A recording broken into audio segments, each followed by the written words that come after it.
ভাইরা আমার, বন্ধুরা আমার, সূরা আনফালের 2 নম্বর আয়াতে আল্লাহ বলছেন, ইন্নামাল মুমিনুনা আল্লাযীনা ইযা যুকিরাল্লাহ, বলেন আল্লাহু আকবার।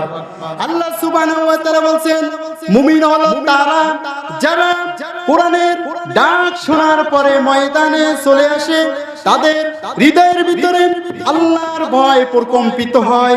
ওয়াইদা তুলিয়াত আলাইহিম আয়াতুহু, যখন তাদের সামনে কোরআনের আয়াত তেলাওয়াত করা হয়, জাদাতুহুম ঈমানা, তখন তাদের ঈমান বৃদ্ধি পায়। বলেন সুবহানাল্লাহ।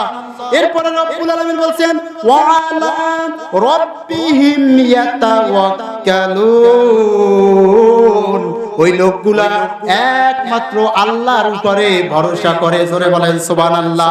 এরপরে মুমিনের গুণ আল্লাহ বলছেন, আল্লাযীনা ইউকিমুনাস সালাহ, মুমিন নামাজ কায়েম করে। এরপরে আল্লাহ বলছেন মুমিনের গুণ, ওয়া মিম্মা রাযাকনাহুম ইউনফিকুন, তাদের যা কিছু দিয়েছি তারা আল্লাহর রাহে ব্যয় করবে। গুণ পাঁচটা শুনেন।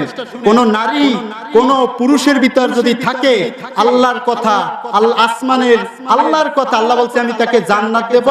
এই কি দেবে আল্লাহ? জান্নাতে আল্লাহ তাদের ক্ষমা করবে, আল্লাহ তাদের রিজিক দেবে, আল্লাহ তাদের সম্মানিত করবে। 5টা গুণ যদি কোনো নারী, যদি কোনো পুরুষের ভিতর থাকে, 1 নাম্বার গুণ হচ্ছে আল্লাহর ভয়। কার ভয়? 2 নাম্বার গুণ হচ্ছে কোরআন শুনলে ঈমানের উন্নতি হবে, ঈমান বাড়বে। এরপরে 3 নাম্বার গুণ হচ্ছে ওই নারী পুরুষ আল্লাহর উপরে ভরসা করবে। কার উপরে? আল্লাহর উপরে ভরসা করবে। 4 নাম্বার গুণ হচ্ছে নামাজ কায়েম করবে। 5 নাম্বার গুণ হচ্ছে তাদের যা রিজিক দিছি ওই রিজিক ব্যয় করবে স্বামীর প্রতি, স্ত্রীর প্রতি, মানুষের প্রতি। আল্লাহ বলছেন, উলাইকা হুমুল মুমিনুনা হাক্কান, এরা আসলে প্রকৃত মুমিন। লাহুম দারাজাতুন ইনদা রাব্বিহিম ওয়া মাগফিরাতু ওয়া রিজকুন কারীম। আল্লাহ বলছেন আমি তাদের জন্য উচ্চ মর্যাদা এবং ক্ষমা এবং রিজিক রাখবো। বলেন সুবহানাল্লাহ।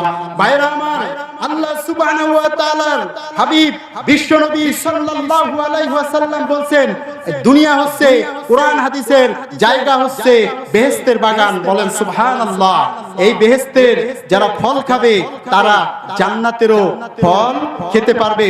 বিশ্বনবীর বিশ্বস্ত সাহাবী হযরত আবু বকর বেঁচে নাই, ওমর বেঁচে নাই, ওসমান বেঁচে নাই, আলী বেঁচে নাই, কিন্তু আপনাদের মতো ঈমানি শক্তি এখনো মুসলমান বেঁচে আছে। বলেন সুবহানাল্লাহ।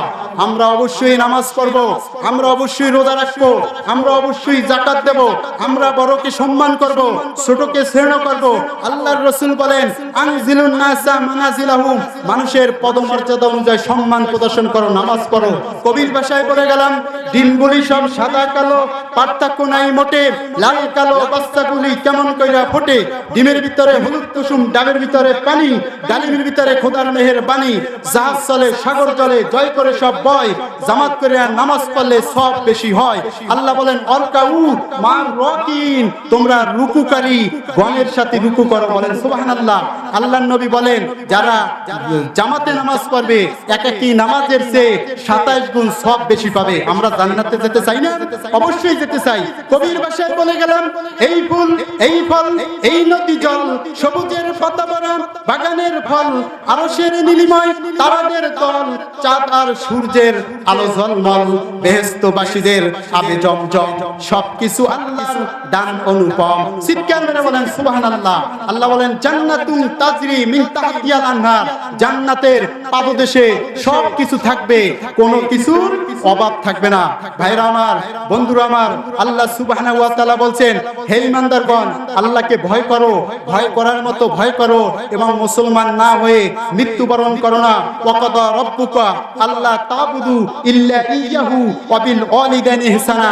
আল্লাহ বলছেন যে আমার ইবাদত করার পরে আমি ফয়সালা করে দিচ্ছি, আমার তোমার পিতামাতার সাথে ভালো ব্যবহার করবা।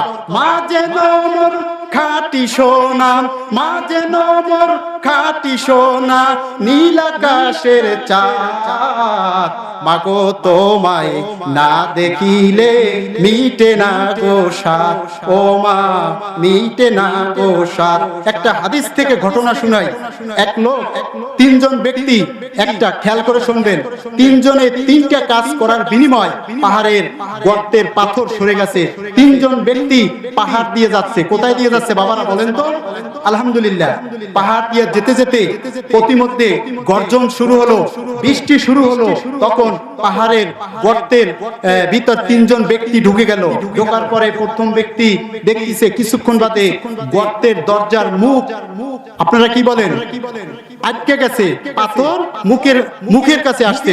তখন বলতিছে, এই পাথর সরবে না, তোমাদের কার কি ভালো আমল আছে, এই আমল দ্বারা আল্লাহকে ডাকো। কাকে ডাকো বলেন?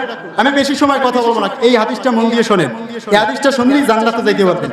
তখন বলতিছে, প্রথম ব্যক্তি বলতিছে, আল্লাহ আমার পিতা ছিল, মাতা ছিল, ঘটনাক্রমে বহুত দূরে কি গেল, ঘোড়া গরুগুলা গেল, বকরি গেল, দুধ দহন করেছি, কিন্তু এই দুধ পিতা মাতাকে খাওয়াইতে পারি নাই।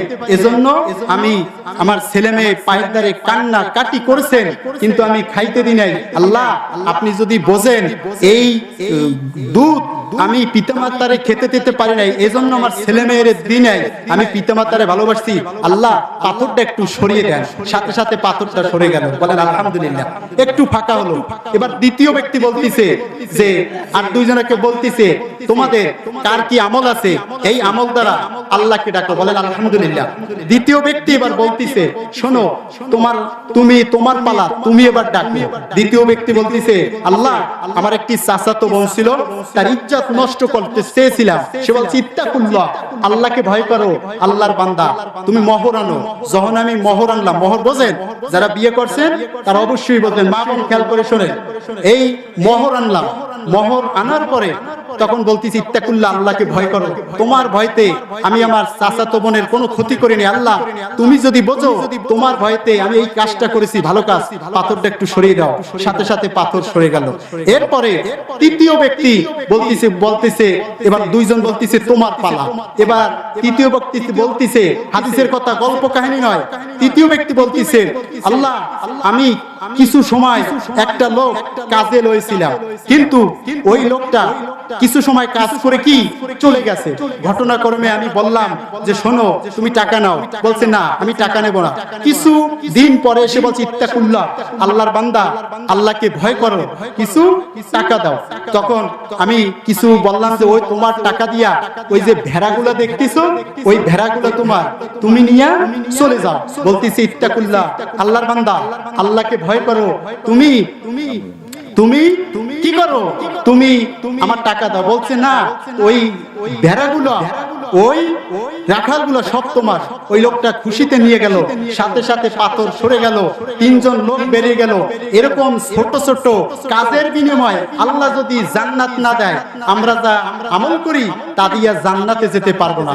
ভাইরা আমার, আমাদের মা আছে, আমাদের বাবা আছে, ছোট্ট নামে এত মধু, বলেন ছোট্ট নামে এত মধু, আর কোন নামে মেলে না মা, আর কোন নামে মেলে না। শিশুকালে অসহায় ছিলাম আমি যখন, আদর্শ কাক মাখা হাতে নিতে তুলে, ওই নামে আর কেহ ডাকে না মা, ছোট্ট নামে এত মধু, আর কোন নামে মেলে না। বলেন মারহাবা। আল্লাহ সুবহানাহু ওয়া তাআলা কোরআনে বলছেন, ওয়াবুদুল্লাহ, আল্লাহর ইবাদত করো, ওয়ালা তুশরিকু বিহি শাইয়্যা ওয়া বিল ওয়ালিদাইনি ইহসানা, আল্লাহর ইবাদত করো, পিতামাতার সেবা করো। আল্লাহ দয়াময় হে খোদা, বলেন আল্লাহ দয়াময় হে খোদা, আল্লাহ দয়াময় হে খোদা, করুণাকামী রহমান, তুমি দয়ালু, তুমি দাতা, তুমি মেহেরবান। গান, করুণা কামি মেহেরবান। মেঘের মাঝে বিদ্যুৎ চমক, তোমার জিকির করে, তোমার নামে ফোটায় ফোটায় বৃষ্টি ধরায় ঝরে। মেঘের মাঝে বিদ্যুৎ চমক, তোমার জিকির করে, তোমার নামে ফোটায় ফোটায় বৃষ্টি ধরায় ঝরে। মৃদু জমিন পানি পে, মৃদু জমিন পানি পে, গায়ে যে তোমারই গান, করুণা কামি রহমান। বলেন করুণা কামি রহমান, মালিক ইয়াউমিদ্দিন। বলেন মালিক ইয়াউমিদ্দিন। বিচার দিনের মালিক কে? আল্লাহ। বিচার দিনের মালিক কে? আল্লাহ। সে আল্লাহর ইবাদত করতে হবে। আল্লাহ সুবহানাহু ওয়া তাআলা কোরআনে বলছেন, ওয়াল আস, সময়ের কসম, যুগের কসম, কালের কসম দিচ্ছি, ইন্নাল ইনসানা লাফি খুস, নিশ্চয়ই সকল মানুষ ক্ষতির ভিতর রয়েছে, ইল্লাল্লাযিনা আমানু, তবে যারা ঈমান আনবে, ওয়ামিলুস সলিহাতি, নেক কাজ করবে, ওয়াতাসাউ বিল হক, হকের পথে চলবে, ওয়াতাসাউ বিস সবর, বিপদ আপদে ধৈর্য ধারণ করবে। এই চার গুণ যদি কোনো নারী কোনো পুরুষের ভিতর থাকে, সেও জান্নাতে যাবে। ইমাম শাফি রাহমাতুল্লাহ বলছেন, জান্নাতে যাওয়ার জন্য এই ছোট্ট সূরাটাই যথেষ্ট। জোরে বলেন মারহাবা, আরো জোরে বলেন মারহাবা। আল্লাহ সুবহানাহু ওয়া তাআলা বলছেন, যালিকাল কিতাব, এই কিতাবের ভিতরে কোনো ভুল নাই, কোনো ত্রুটি নাই, কোনো সন্দেহ নাই। জোরে বলেন সুবহানাল্লাহ, আরেকটু জোরে বলেন সুবহানাল্লাহ। আদম আলাইহিস সালাম থেকে শুরু করে কিয়ামত পর্যন্ত যত যারা কলেমা পড়বে তারা জান্নাতি মানুষ হবে। বলেন সুবহানাল্লাহ। আমরা জান্নাতে যাইতে চাই কি চাই না? আমরা অবশ্যই জান্নাতে যেতে চাই। বলেন আল্লাহু আকবার, আরেকটু জোরে বলেন আল্লাহু আকবার। কোরআন হলো নূরের বাতি, কোরআন হলো মূল, খোদার কোরআন ছাড়ো যদি হারাবে দুকুল। বলেন নাউজুবিল্লাহ। ভাইরা আমার, নূরের নবী, ধ্যানের ছবি, নাই কত তোমার তুল, আলোর রেখা জগৎ জোড়া মুহাম্মদ রাসূল, নিখিলে চির সুন্দর সৃষ্টি আমার মুহাম্মদ রাসূল, কুল মাখলুকাতে গুলবাগে যেন একটি ফোঁটা ফুল। বলেন সুবহানাল্লাহ। আল্লাহ সুবহানাহু ওয়া তাআলা বলছেন, উসওয়ায়ে হাসানা, বিশ্ব নবীর আদর্শ গ্রহণ করো। সর্ব সুন্দর হে মহান রাসূল, নাজাত তোমার তরে। ঝাড়ু দরের লাগে প্রেমে লিপ্ত হয়েছে, নাউজুবিল্লাহ। টাকা পাঠায় কে আর ভালোবাসা করে কার জন্য? টাকা স্ত্রীর ভালোবাসার জন্য স্বামী বিদেশ গেল, আর স্ত্রী ধীরে ধীরে পরক্রিয়ায় পড়লো ঝাড়ু ধরে। ঘটনাক্রমে এই ঘটনা স্বামী জানতে পারলো। এবার স্বামী বিদেশ থেকে দেশে আসলো। কোথায় আসলো? কোথায় আসলো? শোনেন না ঘুমান, শোনেন না ঘুমান। এবার স্বামী গোপন নিউজ পেয়ে যখন বাড়িতে আসলো, তখন বলতিছে যে তুমি কোথায়? বলতেছে আমি তো ঘরে। কয় তুমি ঘরে না, তাড়াতাড়ি আসো, গেটের দ্বারে আসো, আমি দেশে আসছি। স্ত্রী যখন গেটের দ্বারে আসলো, গাড়ি থেকে নামতিছে, পূর্বের আসল স্বামী ড্রাইভারকে বলে এই ছেলেটাকে। ড্রাইভার বলতিছে, স্যার আমি তো আগেই বলেছি আপনার স্ত্রী ঝাড়ুদারের পরক্রিয়ায় পড়েছে। তখন বলতিছে স্ত্রীকে যে আমার টাকা পয়সা দাও, মালামাল দাও। তুমি যখন শিরিক করেছো, তুমি যখন কি করেছো? আমার ভালোবাসায় শিরিক করেছো। তোমার মতো স্ত্রীর দরকার নাই, সব বুঝিয়ে দাও, তুমি তালাক। আল্লাহ তাআলা ঠিক বলছে যে ব্যক্তি আমাকে দুইজন আল্লাহ মানে, নাউজুবিল্লাহ, আমার ছেলে আছে, মেয়ে আছে, এইগুলো যারা বলে, যারা শিরিক করে, তারা কখনো জান্নাতে যেতে পারবে না। আর যে ব্যক্তিরা শিরিক করবে না, আল্লাহর ইবাদত করবে, তারা জান্নাতে যাবে। আল্লাহ সুবহানাহু ওয়া তাআলা বলছেন, ফামান কানা ইয়ারজু লিকা রাব্বিহি ফালইয়ামাল আমালান সালিহান ওয়া লা ইউশরিক বিইবাদাতি রাব্বিহি আহাদা। বলেন আল্লাহু আকবার। সূরা কাহাফের 110 নম্বর আয়াতে রব্বুল আলামিন বলেন, যে ব্যক্তি আমার সাথে শিরিক করবে না, কাল কিয়ামতের ময়দানে আমার সাথে সাক্ষাৎ হবে। যদি ভালো কাজ করে আর যদি ঈমান আনে, ভাই বলেছেন আল্লাহর সাথে সাক্ষাৎ করবে।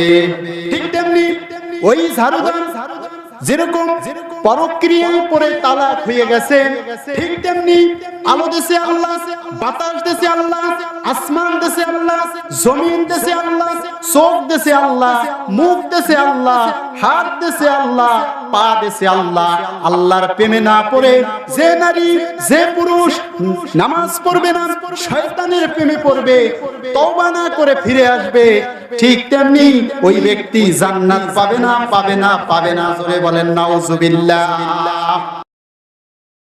বদর জয়লাভ করার পরে তখন কেউ বলতিছে এই গনিমতের মাল আমি পাবো, কেউ বলতিছে, গুরুরা বলতিছে যুবক তোমাদের আমি সহযোগিতা করছি, তোমরা যদি যুদ্ধে হারতে আমাদের কাছে আসতে আমরাই তো সহযোগিতা করতাম, এই মাল পাবো আমরা।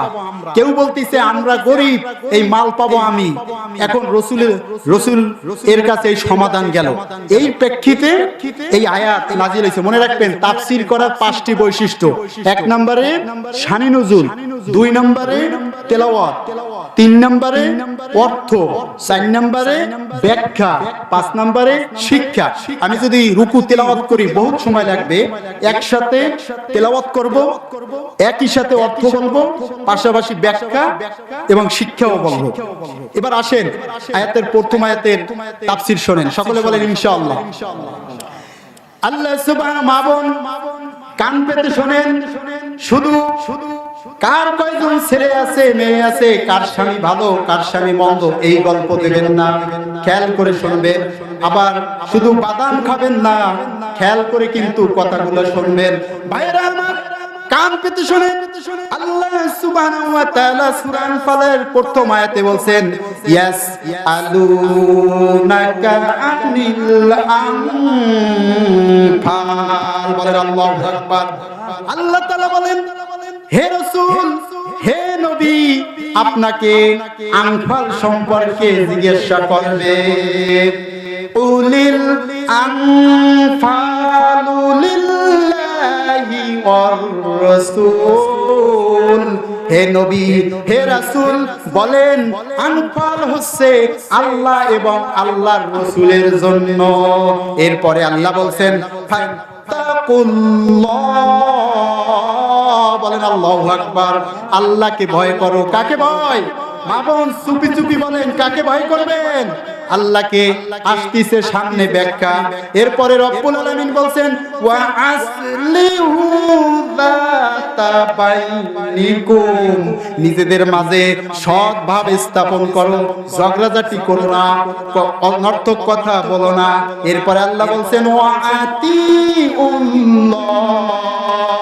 আল্লাহর আনুগত্য করো, রাসূলহু, রাসূলের আনুগত্য করো, ইন কুনতুম মুমিনিন। বলেন সুবহানাল্লাহ। আরেকটু জোরে বলেন সুবহানাল্লাহ। আল্লাহ বলেন যদি তোমরা মুমিন হও তাহলে এই কথাগুলো মানো। জোরে বলেন সুবহানাল্লাহ। কথা বুঝতেছেন? তাফসীর কিন্তু একটা ক্লাস, এটা হাসি তামাশার জায়গা না। আপনি কথা শুনবেন। মানুষ যেরকম নদীতে জাল খাওয়াতে যায়, সমাজে এমন মানুষ আছে জাল খাওয়াতে জানে না। আধুনিক ছেলেরা আছে না? আছে। এখন নদীতে যখন মাছ ধরতে যায় এক একজনে এক এক ধরনের মাছ পায়, কেউ বেশি পায় কেউ কম পায়। আপনারা যে কোরআনের কথা, মা বোন মুরব্বীরা যুবক বাবারা, তোমরা যে কোরআনের কথা শুনতে আসছো, এখান থেকে কোরআনের কিছু কথা নিয়ে বাড়ি যাবা, সেই অনুযায়ী জীবন গঠন করবা, এই কথা কি আপনি কখনো ভেবেছেন? যদি ভেবে থাকেন আলহামদুলিল্লাহ, আপনাকে ধন্যবাদ, মারহাবা। এবার আসেন এই এক আয়াতের ব্যাখ্যা যদি করি আমি সামনে যেতে পারবো না, মূল কথাগুলো বলবো। বলেন সুবহানাল্লাহ। তাহলে আয়াতের 1 নাম্বার একটা মূল কথা বলি, গনিমত কি? যখন বলছি তখন মনে চাইছে না, গনিমত হচ্ছে যে যুদ্ধলব্ধ মাল মানে সম্পদ, টাকা পয়সা। এরপরে একটা গুরুত্বপূর্ণ কথা আসছে তাকওয়া। তাকওয়া, তাকওয়া মানে হচ্ছে আল্লাহর ভয়।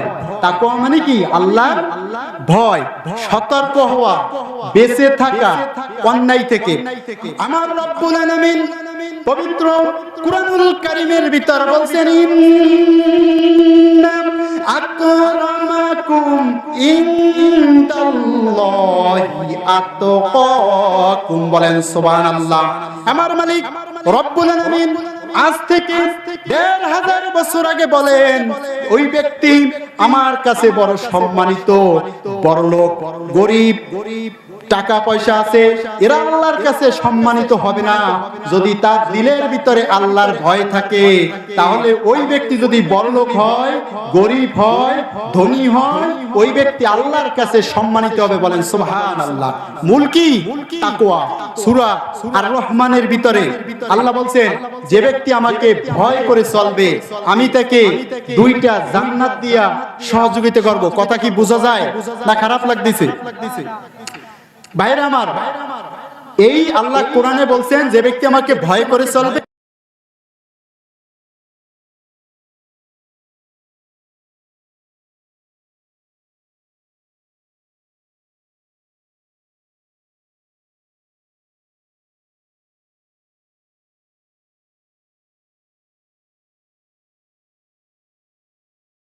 উবাই ইবনে কাবকে প্রশ্ন করলেন, হে কাব, আপনি একটু বলেন তাকওয়া কাকে বলে, আল্লাহর সতর্ক কাকে বলে? উমর যখন উবাই ইবনে কাবকে প্রশ্ন করলেন, কাব বললেন, হুজুর আপনি আগে জবাব দেন, কাটা যুক্ত আপনি রাস্তা দিয়া কখনো চলছেন কিনা? তখন তিনি বললেন, হ্যাঁ, কাটা যুক্ত রাস্তা দিয়া আমি অবশ্যই চলেছি। বলছে, তখন আপনি কি করেন? বলছেন, তখন আমি নিজের জামা কাপড়গুলা সতর্কর সাথে রাখার চেষ্টা করি, আর যেন কাটার দাগ আমার গায়ে না লাগে। ঠিক তেমনি উবাই ইবনে কাব বলেন, এটার নামই হচ্ছে তাকওয়া।